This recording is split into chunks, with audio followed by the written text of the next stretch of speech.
This video will trigger you and offend you in some way. You have been warned. Season 5 has reached its conclusion, and what an awesome season it was. Many great action scenes, plot twists aplenty, the sinking of ships, the rise of new ones, and many theories debunked. There's a lot to cover over this season, especially character development. But before we get to the good stuff, let's see how the ships are doing. The best case scenario has happened. For about 13 other fandoms, no Lance in Season 5. Lance continues to prove he's straight as a board. All those Clance theories were shot up into dust. The crew has yet again shot down Clance. But there is a positive though. The stands did not act up this season. Nope. Once again, they're taking the piss on their rep. Some things never change. Lawrence, welcome to the basement. A place where ships are sunk to the depths of Davy Jones' locker. While light is as scarce as their cannon hopes, you still remain to be one-sided. But it's what's keeping you relevant. Barely. Latour has put a torpedo the size of a whale into your hull. Unless things change fast, you're screwed. No sheath in this volume. At least not anything significant. You still remain afloat unless Kalora takes a big step.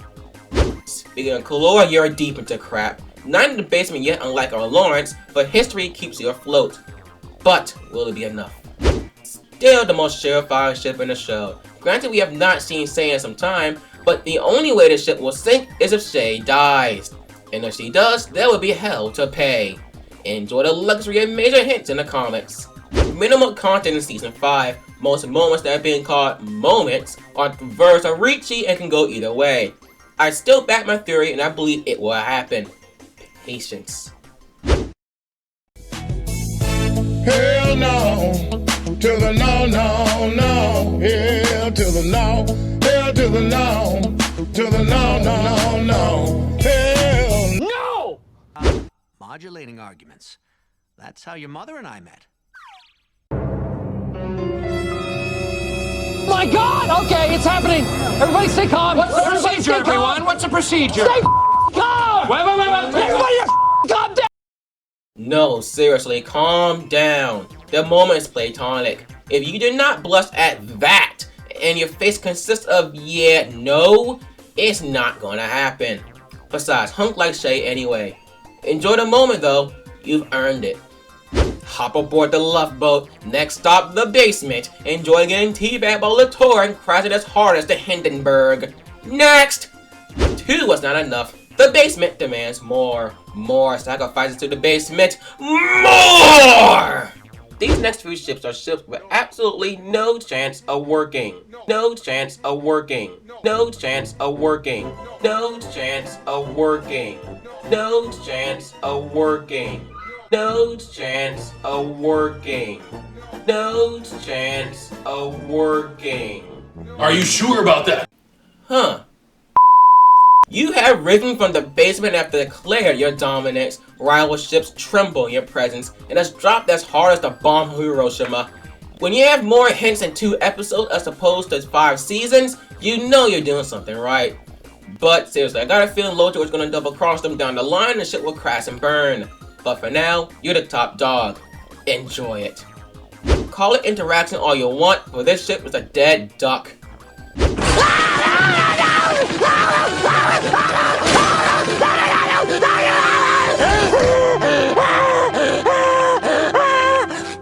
Piece of cake. You are once again in the basement. In other news, grass is green.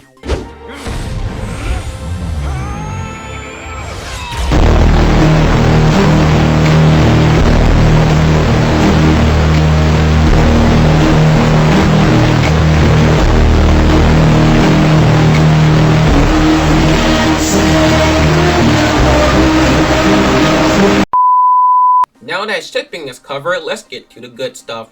We're going to go by episodes first, then get to the individual characters towards the end, then we're going to state my overall opinion and expectations of Season 6. Now, it's time. Season 5 starts off with a bang, with heavy action, great writing, a few twists, and fuels aplenty, courtesy of Pidge. To the surprise of none, Lotar's been feeding the crew information about vital Gore facilities. definitely not the jerk I and most of the fandom thought he would be. For now. Fast forward a few to Pidge and Matt, I was surprised they revealed Sam this early. I figured he would show up around season 6. I really enjoyed the screen time that Pidge had in this episode. The dogfight had me on the edge of my seat, or pillow. Fast forward some more when Matt, Rolo, Nima, and Visa arrived at the prison. The damaged sentries were a humongous giveaway that Sam would not be in the facility. And of course, what do you know? The generals have Sam. Now this is where I pieced together the info from the trailers and finally understood where the deal of the devil thing came from. All by setting up episode 2. Let me guess. Pidge is going to do something very stupidly impulsive and get bailed out by the power of plot. Jesus Christ, Pidge. Oh my god, Pidge angered me this episode. Okay guys, listen. I know it's her dad, but you are risking the fate of the universe on one guy. What happens if the plan backfires? What happens if the exchange is a bluff? Oh wait, it was a bluff, but plot bails it out, so GG. Don't worry, Pidge. The fandom will just brush it off as some girl power, some independent woman BS, and say it's not your fault. Now, don't get me wrong, I still love the episode, but Pidge has got to understand you cannot risk the fate of trillions for one guy. That's as logical as a soldier risking his country's fate on his wife. You cannot turn to the form of a whiny little child who gets into their feelings and does not think with reason. Oh, but we have Voltron. Pidge, please. Do I need to add how many times your butts got saved when you were deep into crap? Better thank the gods for plot armor. Okay, ran over. More action. Zarkon is dead, bitches! Fuck yeah, you dinosaur stairwell looking at the hold the L! Okay, let's backtrack a little bit. The fights were awesome, and it was the epic action scenes that Season 4 missed dearly. On one corner, we have Zarkon kicking Lord into next week. Then we have Pidge, Matt, and Shell going toe-to-toe with the Generals. And finally, we have Lance, Hunk, and Allure, once again, getting their butt saved by someone else. We have Voltron. We can do anything. You should have said we have plot armor. Alright, we're back on Akarion. And the intense action has not missed a beat. Oh, the action. I love it. I'm feeling something different to judge this episode. How about a scent counter?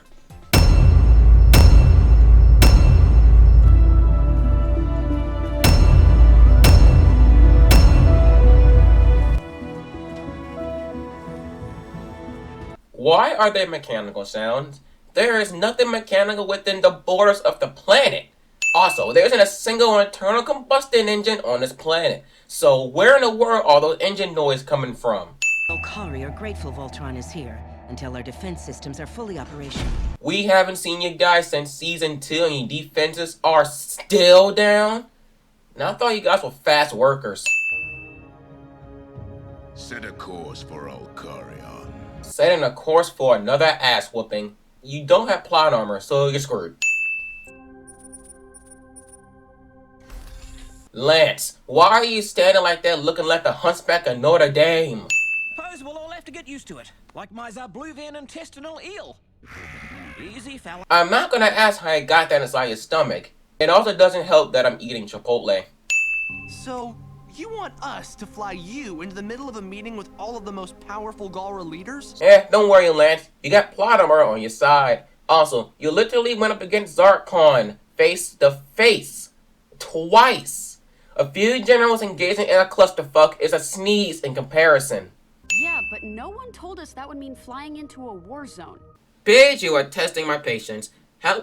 What do you mean flying into a war zone? What have you been doing for 5 seasons? Counting the stars?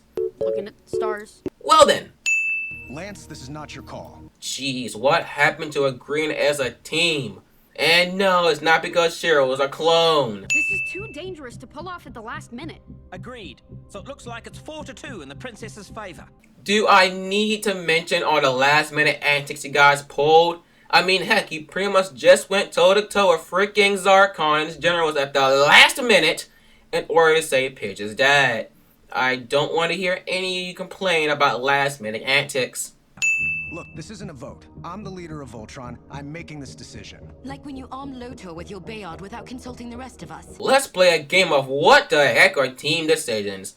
Also, Allura, if you do not have the stones to make gut decisions, then Lotor is right. You are not ready to end this war.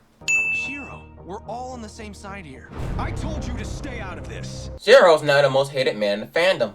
Let's hide. The Crawl Zero is happening. If we want to stop the Gall. There goes the clone theory. Hagar is just most likely using Shiro as a spy without him knowing. Glad we can finally put that to rest. Worst ninjas ever. What are they planning to do to us? We tried to help Emperor Zarkon. It wasn't our fault he got killed. If you were tasked to protect him and he dies because you did not do your job, it is your fault. Whoever comes through that door next is gonna get a face full of fists. Why are they handcuffed? If this show cared about logic, the minute someone opened that door, they were gonna catch an L. No, I'm here to recruit you. Now, having these three failed enough times, let's hire the crew with a high fail rate. That would not backfire at all. By the time this day is over, Galra High Command will realize I am the only one worthy of the throne. No, you will most likely become the next victim of plot armor. Known toxin emanating from the impact site. I'll check it out. And you will require help from your team later, like most times you check on something solo. With Galra blood, it needs a natural-born leader with an iron will to match his iron fist. Oh my god, the level of sodium and feminists right now is cataclysmic. Not saying, I just want a toy of them. Now, what good would a sniper rifle do in close range with rapidly moving objects, Lance? This is not Call of Duty. Let's see. Objects that are shooting in different directions. Let's keep the shield on one side of my body. Also, how in the world are they missing? Whoa. Clan shippers are writing fanfics over this as we speak. Screw Clans. It's an Altean broadsword. My father used one just like it. And we will never see it again. Rip those Clans theories. Oh, and Lance, if you're going to try to control a sword this powerful... What is so powerful about it? Is it sharper? Besides, Keith would kick his ass in a sword fight.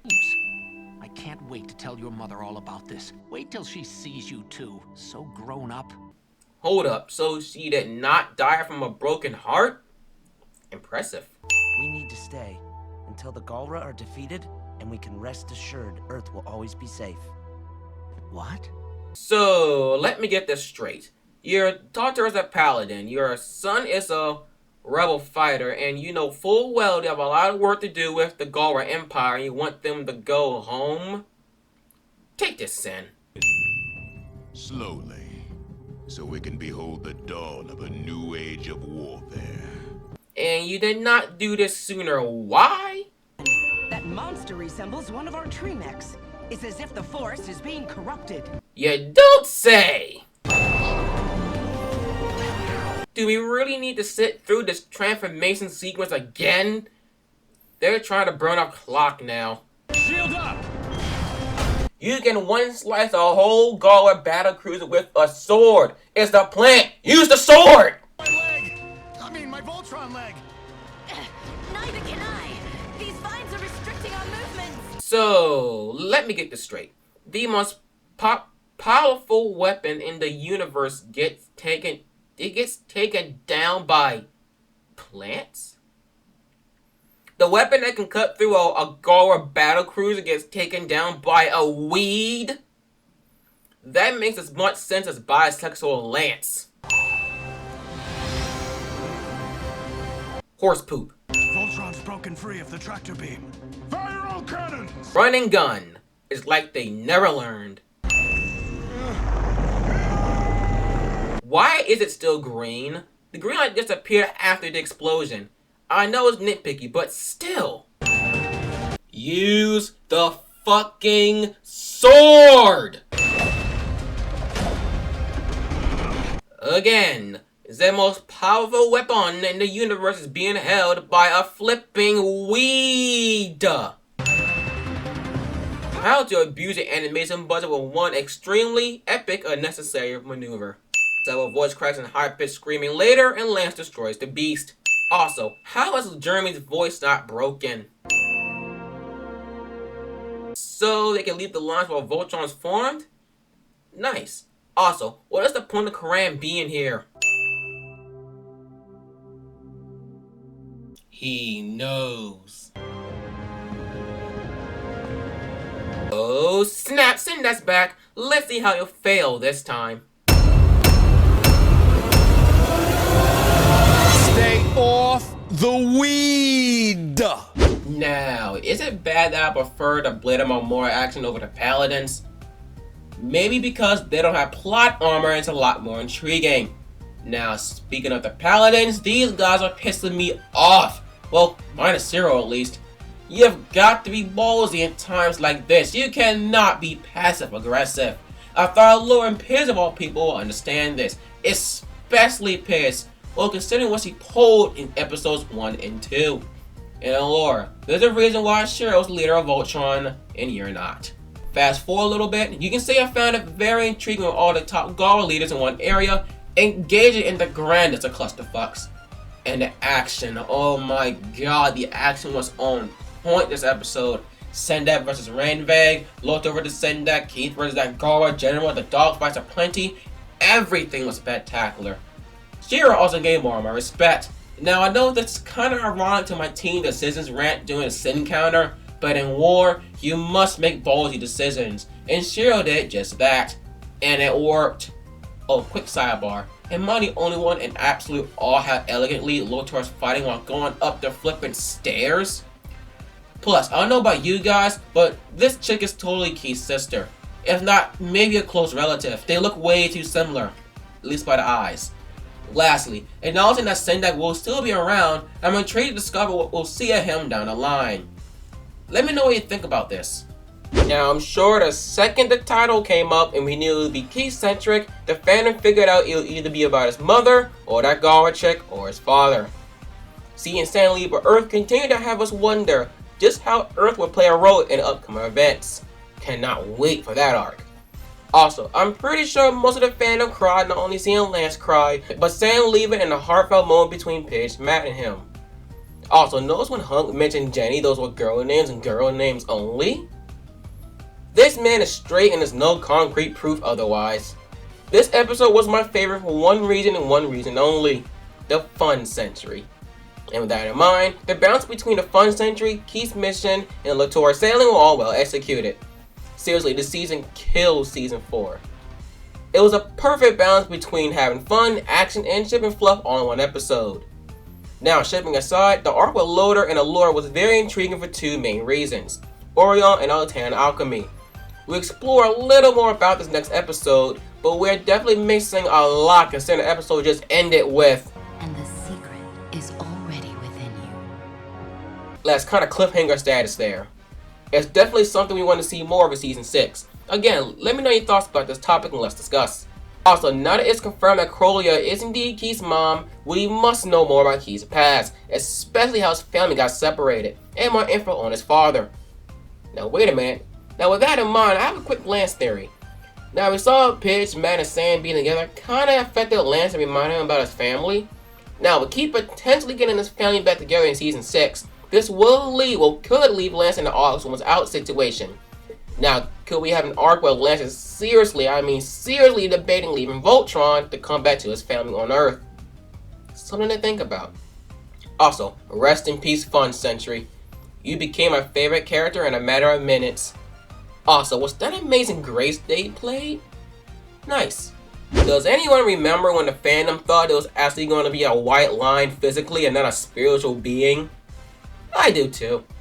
Now, with the team taking the next step toward unlocking more 10 alchemy, we continue to get even more curious of its role in future seasons. Casting that aside for a bit, this show is getting real, all the words I can use to emphasize it, inconsistent with the way the Paladins feel towards certain dangers. One minute they have no problem taking on Emperor flipping Zarkon, and the next minute they worry about an asteroid belt made of ships? Example, Paige. Oh, and now Laura wanna act like she got a pair? Now, where this determination for ballsy decisions back at Cross Zero, you know, where the objective was a little bit more important than Octane, Alchemy, and Orion. Oh, I think it's time to take back the most powerful weapon title on Voltron. Because it may be the most powerful weapon stats-wise, but this thing is as powerful as the pilot's skill.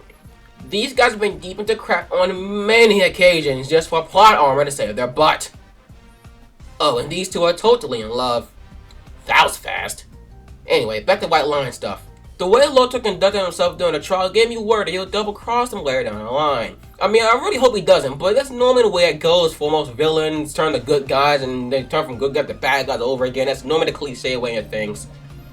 I mean, it's clear that Allura has trusted Luciano much more than before. Well, most of the team has in that matter, especially Shiro, and, well, minus Lance for obvious reasons. But I can't just shake the feeling that we're missing something vital about him.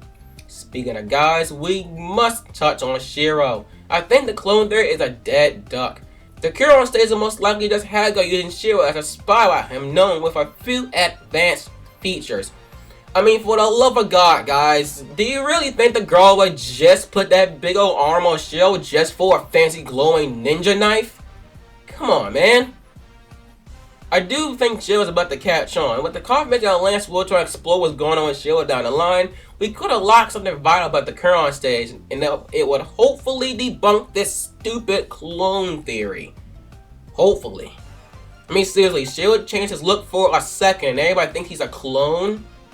This definitely must be expanded on in Season 6. Lastly, speaking of Season 6 expansions, I wonder how the White Line would treat Hagar when she tries to access Orion.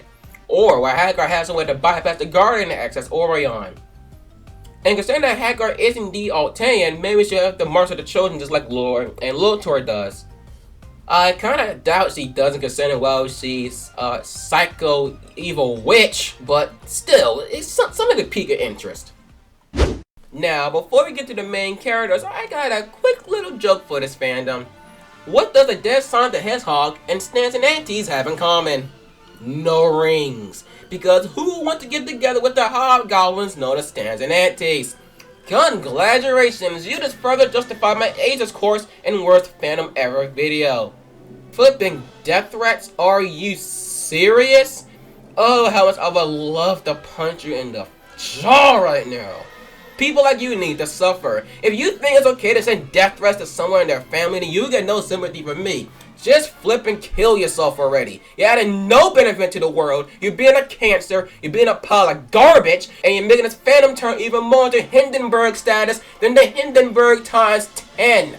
Oh look, the Stans and Aunties right here. I know they're burning a pile of trash, but what's the difference? Puta madre, Stans. Hey, wanna hear a joke? Well, another joke really, but Lance being the main character. You would say that back in Season 4, but we got plenty of Lance in Season 5, and plenty more to look forward to in Season 6.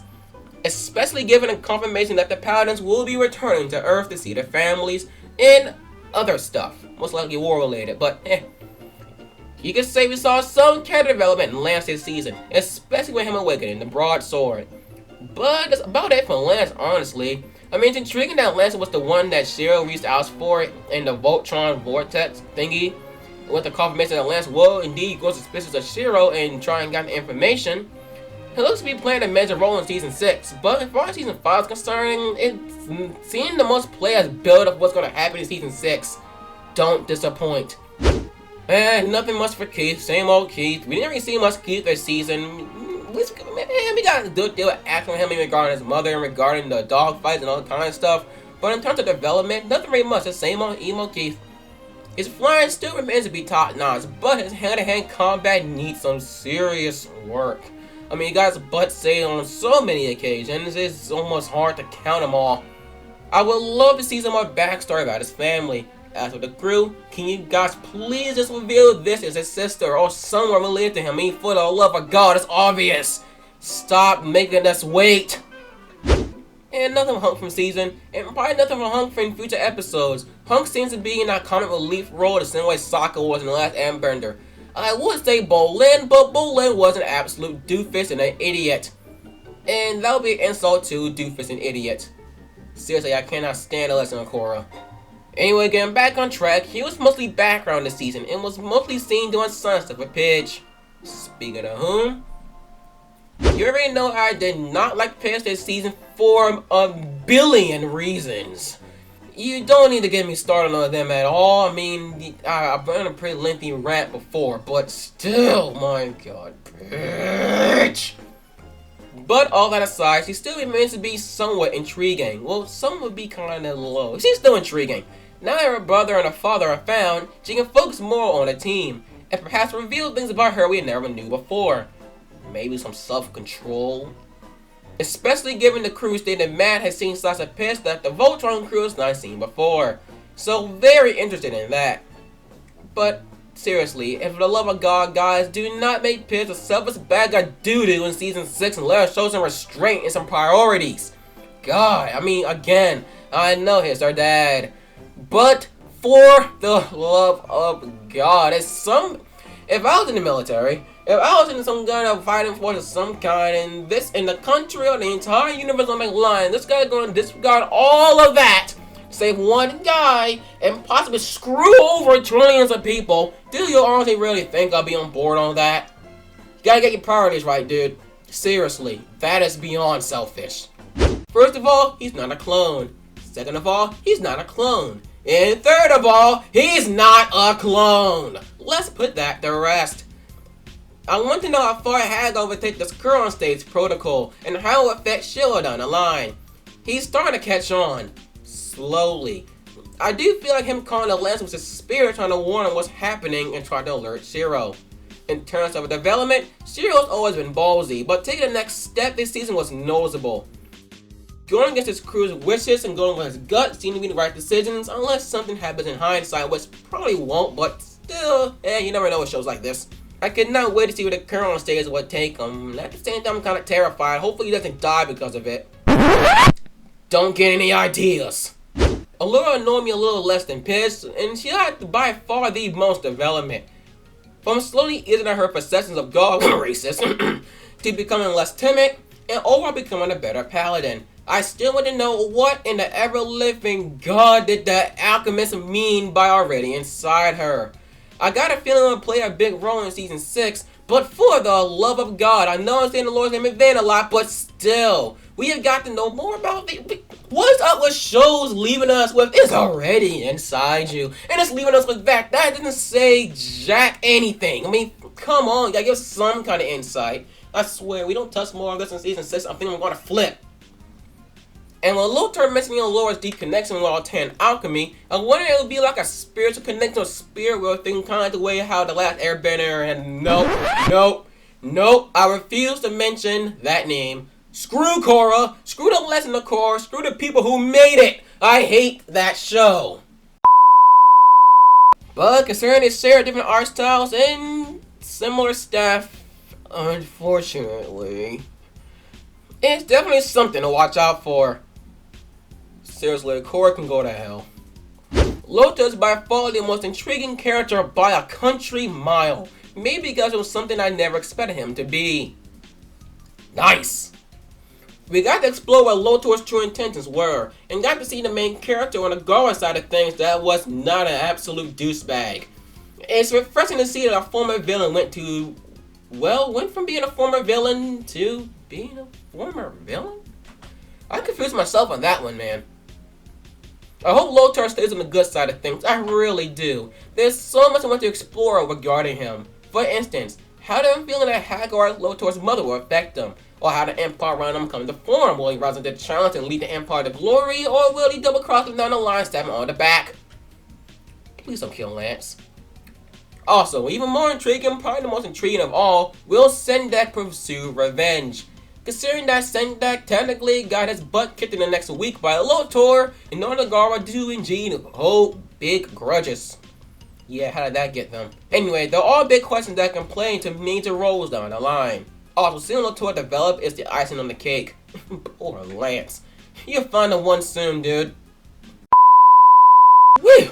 Weeks of blood, sweat, and tears are over. Now begins a long wait to season 6. The staff has given us plenty to be excited about, or how Lothar and the team will complete the alliance, or Hagar continue to regain her memory. Will Lothar double cross the team, Well, Lawrence still remain to be in the basement, or even more intriguing, how Earth will play a role in the future. Hopefully there won't be Sakura levels of useless. I mean really, if you watch sci-fi before, you know Earth is always extremely underpowered in terms of firepower compared to other planets. So, how will Earth keep themselves from total butt-whipping status? Will be quite the sight to see. And with that, the video will conclude. Thank you so much for joining me in this Idiot's Guide. You have no idea how long this video took to make. Be on the lookout for even more Voltron Season 6 theories and some Star Vs content as well. I'll also continue to get started on the video requests that have been made many weeks ago. I got a lot of them, so it'll take some time. I'll do my best to keep uploads within a week and some change, but of course, I want to maintain quality over quantity. This channel's growth has surprised me quite a bit, and I'm intrigued to see where it'll go from here. Now with that said, I hope you loved the video, and see you all for the next Idiot's Guide. Peace.